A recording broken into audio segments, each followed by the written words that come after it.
ఒకవైపు తిప్పుకున్నాం, ఇది కూడా తిప్పేద్దాం, ఇలా మాడిపోద్ది. ఇప్పుడు అది షబాషుడు ఇలా ఉండాలండి. ఈ కలర్ఫుల్ రావాలి, అట్టు ఎర్రగా ఆగాలి, మాడకూడదు. ఇది బాగా తిప్పాం చూడండి, ఇలా ఉండాలి, రెడ్ కలర్లో రావాలి. కానీ ఆమ్లెట్ మాత్రం మాడకూడదు, మాడితే చండాలంగా ఉంది, బ్లాక్ కలర్లో రాకూడదు. ఇప్పుడు తిప్పుకుందాం, ఇది ముందే తిప్పేసాం హడావిడిగా. ఇది చూడండి, అది చూడండి, ఇది చూడండి. కొద్దిగా ఆయిల్ వేసుకున్నాం, పర్లేదు, తప్పులేదు. కొబ్బరి ఏం పట్టదు ఆయిల్, చాలామంది తక్కువ వాడతారు, కానీ ఆమ్లెట్ టేస్ట్ ఉండదు, తీసుకొని కొట్టింది. వేసుకున్నా పర్లేదు.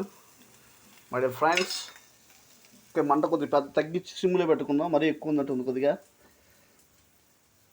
తగ్గించాం. ఇప్పుడు ఇంకా టేస్టీగా ఉంటుంది. ఆమ్లెట్లు ఎప్పుడు సిమ్లో పెట్టుకోవాలి, మీడియం ఫ్లేమ్లో, పెద్ద ఫ్లేమ్లో పెట్టుకోకూడదు.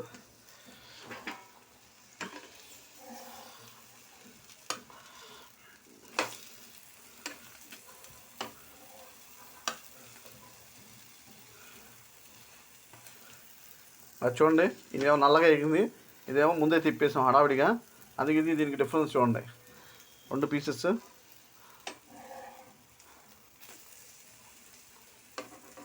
సెట్ చేద్దాం. మళ్ళీ ఆ పీస్ని కూడా కట్ చేసి అదే కరెక్ట్గా సెట్ చేద్దాం. చూడండి,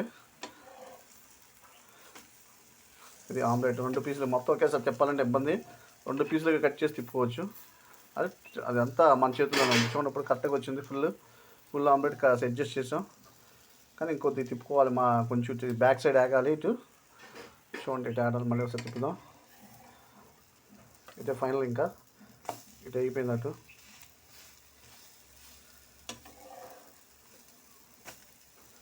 ఓకేనా మై డియర్ ఫ్రెండ్స్, ఆమ్లెట్ అంటే ఏదో రకంగా చేస్తే కాదు, వెరైటీగా ఉండాలి, అందరికన్నా డిఫరెంట్. ఎవరు చేయని పద్ధతిలో మనం చేయాలి ఏదన్నా, అదే నా కోరిక.